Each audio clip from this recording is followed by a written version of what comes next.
तो कहानी के शुरू में हम जैना नाम की एक लड़की को देखते हैं जो अपनी दोस्त के साथ गाड़ी में कहीं पर जा रही है। वो अपनी दोस्त से कहती है कि मैं तुम्हें पसंद करती हूँ और जल्द हम शादी भी कर लेंगे। लेकिन तभी अचानक से उनकी गाड़ी का एक्सीडेंट हो जाता है जिसमें जैना का दोस्त मारा गया था, जबकि जैना उस एक्सीडेंट में बच जाती है। उसे इस हादसे का बहुत गहरा सदमा पहुंचा था, वो इससे बाहर नहीं आ पा रही थी। जिसके बाद कहानी 3 साल बाद की दिखाई गई। हम जैना को देखते हैं फिर से, जो अपने गम को भूलने की आहिस्ता आहिस्ता कोशिश कर रही है। वो अपनी बचपन की दोस्त जिसका नाम रैन होता है उसके साथ एक जगह पर आई। रैन उसे अपने बाकी के 2 दोस्तों से मिलवाती है, साथ में ये भी कहती है कि जैना हम यहाँ से एक जबरदस्त ट्रिप पर जाने वाली हैं, तुम भी हमारे साथ चलो, अच्छा महसूस करोगी। जिसके बाद ये सभी एक कश्ती में बैठकर रैन की दोस्त की अंकल के कैबिन में आ जाती है। यहीं पर सब एक हफ्ता गुजारने वाली थी। रैन का दोस्त उन्हें अपने अंकल के पास लेकर जाता है जहाँ पर वो सभी को पीने के लिए शराब देती है, मगर जैना उसे पीने से इनकार कर देती है। जिसके बाद वो कैबिन में आ गई थी जहाँ पर वो अपनी दवाइयाँ देखती है जो वो अपनी दोस्त की मौत के बाद से ले रही थी, क्योंकि उसके दिमाग पर उसकी मौत का गहरा सदमा हुआ था। वो डिप्रेशन का शिकार थी, पर वो अब अपनी दवाइयाँ देकर वापस रख देती है क्योंकि वो अपनी सारी जिंदगी ऐसी दवाइयों पर गुजारना नहीं चाहती थी। वो सोचती है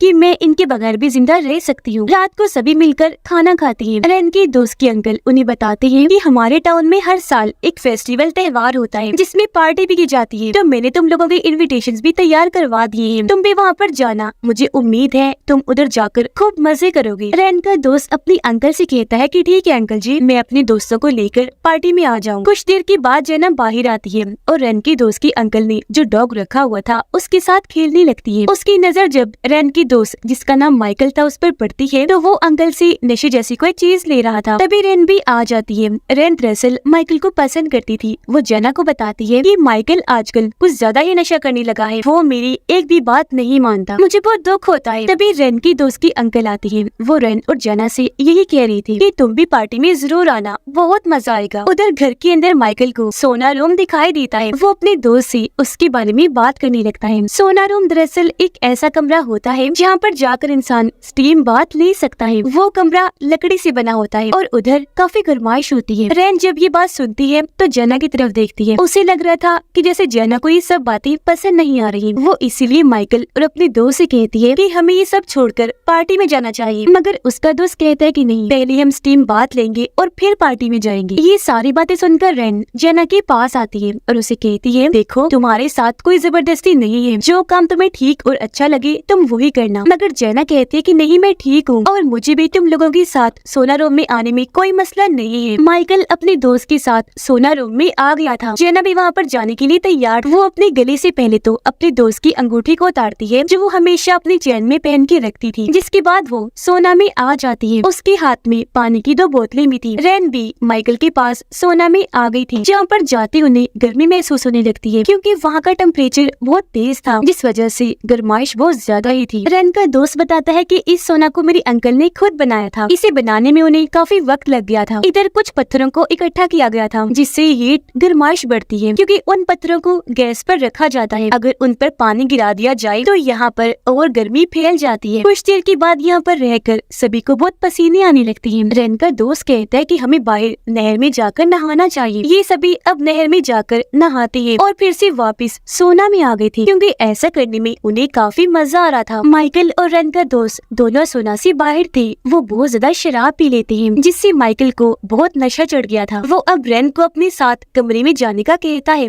मगर रैन ने उसे मना कर दिया था। माइकल कहता है मैं जानता हूँ कि तुम अपनी दोस्त जैना का ख्याल रखना चाहती हो, इसलिए मेरे साथ नहीं जा रही है ना। इतना कहकर वो कमरे में सोने चला गया और रैन फिर से अपनी दोस्त और जैना के पास सोना में आ जाती है, जहाँ वो अपने दोस्त से कहती है कि माइकल पूरा पागल हो गया है, वो बहुत ज्यादा शराब पी लेता है, उसे कुछ भी होश नहीं रहता। अचानक उन्हें किसी चीज के गिरने की भी आवाज आती है। तब ये लोग सोचते हैं कि माइकल गिरा होगा क्योंकि उसने बहुत ज्यादा ही पी ली। तब भी रैन कहती है कि मैं देख कर आती हूँ। जैसे वो देखने गई, दरवाजा खोलती है तो दरवाजा बाहर से बंद था, खुलता ही नहीं। रैन का दोस्त भी जब उस दरवाजे को खोलने की कोशिश करता है तो वो फिर भी नहीं खुलता। ये तीनों बहुत ज्यादा परेशान हो गए थे और सोचने लगते हैं कि अगर ये दरवाजा ना खुला तो हमारा क्या होगा और ये बंद कैसे हो गया। रैन माइकल को भी बहुत आवाजें लगाती है, मगर वो भी नहीं सुनता। ये तीनों सोचते हैं कि अब न जाने क्या होने वाला है। रैन का दोस्त कहता है कि गर्मी यहाँ पर बढ़ती जाएगी, जिससे हमारी जल्द भी जल सकती है, हमें जल्दी यहाँ से निकलना होगा। रैन की नजर अचानक से ऊपर की तरफ जाती है, जहाँ पर उसे एक डिवाइस नजर आती है। वो अपने दोस्त से पूछती है कि ये डिवाइस आखिर क्या काम करती है। वो बताता है कि यहाँ पर टेम्परेचर के बारे में बताती है। रैन बोली कि अगर हम इसे तोड़ दें तो क्या पता यहाँ का टेम्परेचर नॉर्मल हो जाए। उसका दोस्त कहते हैं कि नहीं, हम ऐसा नहीं कर सकते, इसका कोई फायदा नहीं होगा। अगर हमने इसे तोड़ दिया तो क्या पता गर्माइश और बढ़ जाए। इसीलिए वो तीनों अब कुछ और सोचने लगते हैं, क्योंकि वो जानते थे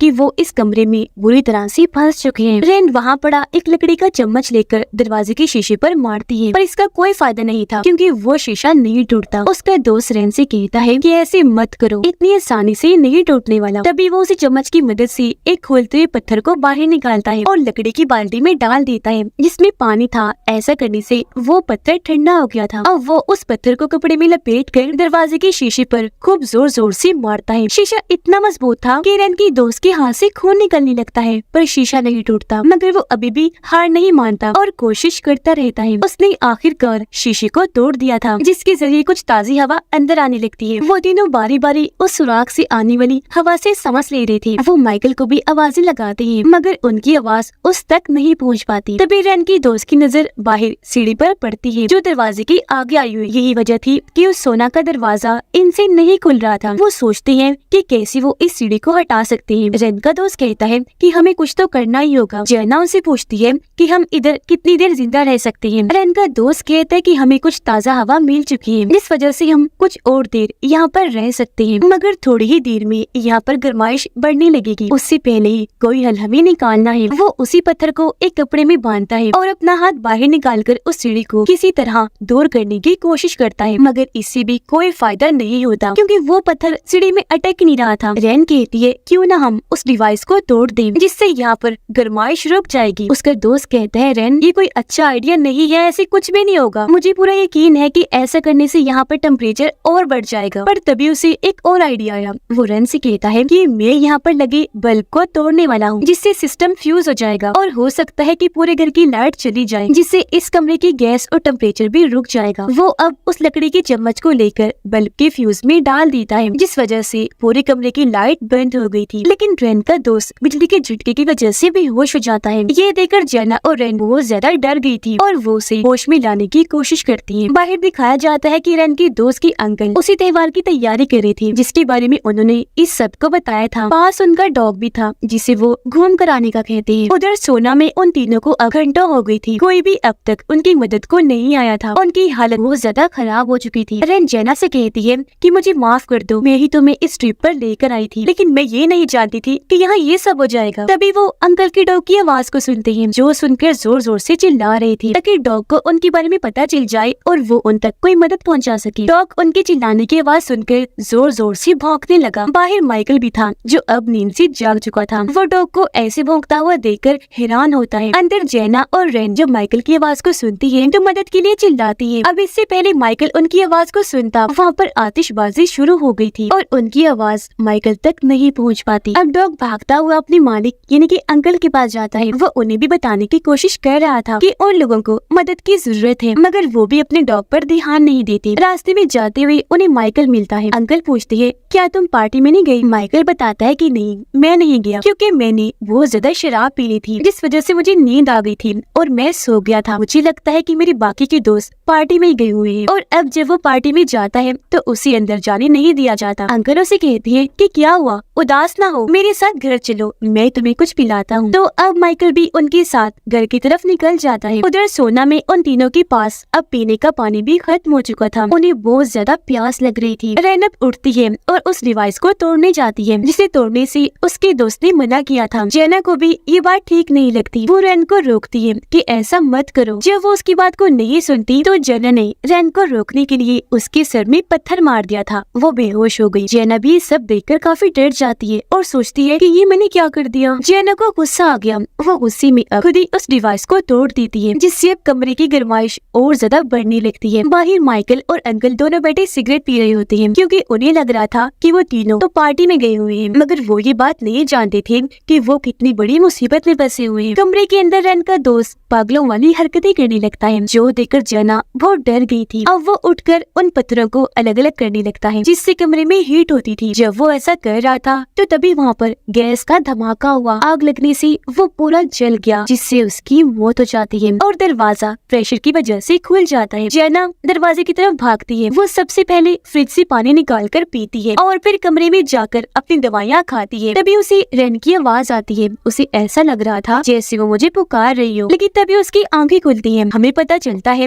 कि वो बस हेलुसिनेट कर रही थी। ये सब उसका एक ख्याल था, सच में ऐसा कुछ भी नहीं हुआ था। वो देखती है कि उस सोना का दरवाजा अभी भी बंद है और वो तीनों अभी भी वहाँ पर फंसे हुए हैं। वो उठकर रेन को देखती है और उस सुराख के आगे उसे खड़ा कर देती है, क्योंकि वो बेहोश हो चुकी थी। ऐसा उसने इसलिए किया था ताकि रेन को ताज़ा हवा मिल सके। फिर खुद उस लकड़ी के चम्मच को तोड़कर गैस वाले हिस्से में घुसा देती है ताकि और गर्माइश बाहर ना आ सके, जिसके बाद वो खुद भी बेहोश हो जाती है। हमें माइकल दिखाया जाता है, जो घर आकर देखता है कि मेरे दोस्त अभी भी नहीं आए। वो कुछ देर उनका इंतजार करता है और स्मोकिंग करके सो जाता है। फिर हमें यहीं पर दिखाया गया कि आखिर सोना का दरवाजा बंद कैसे हुआ था। माइकल जब उस कमरे से बाहर निकला तो उसे ठोकर लगने की वजह से सीढ़ी उस दरवाजे की आगे आकर गिर गई, जिससे दरवाजा लॉक्ड हो गया था। माइकल ने क्योंकि शराब बहुत ज्यादा पी ली थी, तो इसलिए उसे कुछ भी होश नहीं था। वो नहीं जानता था कि इस वजह से उसकी दोस्तों की जान को कितना बड़ा खतरा हो सकता है। उसने दरवाजा खोलने की कोशिश भी नहीं की। फिर अब रेन की दोस्त की अंकल जब सोना के पास आकर देखते हैं तो उनकी नजर उसे सुराख पर जाती है, जहाँ पर जेना ने रेन को खड़ा किया हुआ था। अंकल समझ गए थे कि वो तीनों पार्टी में नहीं गए थे, बल्कि वो तो कब से यहाँ बसे हुए हैं। इसीलिए वो जल्दी से दरवाजे को खोल देते हैं और फौरन पुलिस को बुला लिया जाता है। उन्हें फौरन रेस्क्यू कर लिया गया, बचा लिया गया। फौरी तौर पर उनका इलाज किया जाता है। रेन का दोस्त तो बेचारा गैस के धमाके की वजह से मारा गया था। ये देखकर माइकल बहुत दुखी हो जाता है। वो एक जगह पर बैठकर फूट फूट कर रोने लगा। सोचता है कि अगर मैं शराब ना पीता, नशे की आदत मुझे ना होती, तो आज मेरा दोस्त जिंदा होता। रेन और जेना को ऑक्सीजन लगाई गई थी। रेन जब जेना का हाथ पकड़ती है तो वो दोनों भी रोने लगती है। इसके बाद हमें बताया गया कि ये एक सच्ची कहानी है, जहाँ पर ऐसे ही सोना में 3 दोस्त फंस गए थे, जिनमें से एक मारा गया था। तो कहानी हमें ये मैसेज देती है कि हमेशा नशे वाली चीजों से दूर रहें, क्योंकि क्या पता आप नशे की हालत में हो और कोई बेचारा आपको मदद के लिए पुकार रहा हो, मगर आपका नशा उस वक्त ना ही आपको कुछ सुनने देगा और ना ही समझने के काबिल छोड़ेगा। इसीलिए हमेशा बुरी आदतों से दूर रहें। इसी मैसेज के साथ इस फिल्म की कहानी यहीं पर खत्म हो जाती है।